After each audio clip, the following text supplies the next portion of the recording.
after God created the world, he said it was good. What is still good about being blind in this fallen world?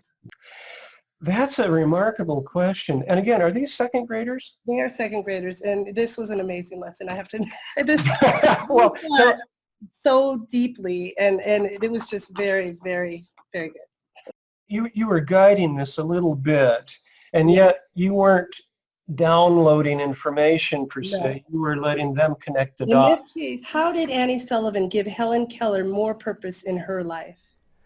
The conversation starter is a tool that's used to generate conversations that will help students or family members to see any topic in ways that are not possible apart from a biblical view of the universe. This is one thing authentic Christian education does. It helps learners to understand things, whether it's mathematics or history, literature, or sports, in the context of something much larger than the topic itself. And that something much larger is a biblical worldview. I call it a uniview because it's a view that's larger than the universe. In Chapter 12 of Eliminating the Sacred-Secular Divide, I go into depth on using the conversation starter for classroom teachers, but this tool can be used in families around the dinner table as well as in the classroom. Children remember best the thoughts that emerge from their own thinking, the words they articulate from their personal aha moments. The first step is to identify a particular subject or a theme and write that in the center of the page. It can be a broad topic like the life of William Wilberforce, or a narrow topic like Wilberforce's work to abolish the slave trade. Another example of a broad topic would be plants, and a narrow topic would be photosynthesis. Let's say you want to contextualize the topic of oil painting to see oil painting in the context of the bigger picture of a biblical view of reality. Design 5 questions that will help students to see oil painting in relation to God, creation, humanity, moral order, and purpose.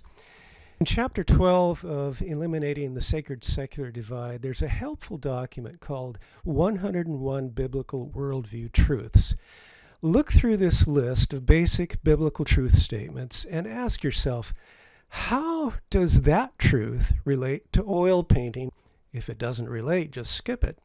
To further help you come up with questions, there's a list of questions in the document titled Questions for Contextualizing Subject Matter, also in Chapter 12. Here are a few questions for contextualizing oil painting.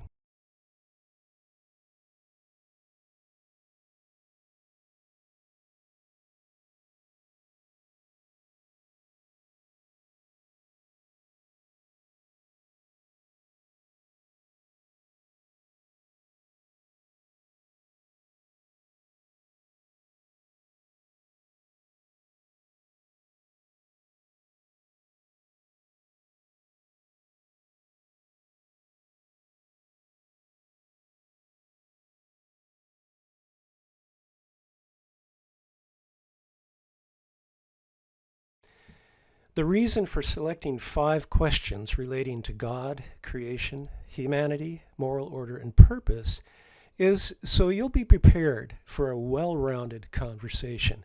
But you don't need to use all 5 questions in one conversation. Let me conclude with some comments from Vicki Greer, a 5th grade teacher at Isaac Newton Christian Academy in Cedar Rapids, Iowa. You can watch the full interview in Chapter 12 along with the complete interview of Kim Tarr, the teacher you heard at the beginning of this segment. They all see it in different ways and put in their take, their insight, and it's just a great opportunity for them to be able to share their ideas. I just did a conversation starter with my math students on correcting, like checking your work. And why do we do this? So before I taught them a checking technique, we did this activity, and it was awesome. They came away from it, I want to learn this technique. I want to glorify God. And their heart was in the right place. And the lesson was amazing. So these are great tools to use.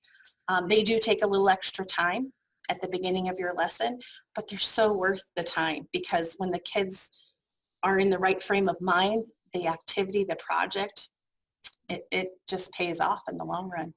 I'm Dr. Christian Overman. Check out the free online course, Eliminating the Sacred-Secular Divide, linked below. Thanks for watching.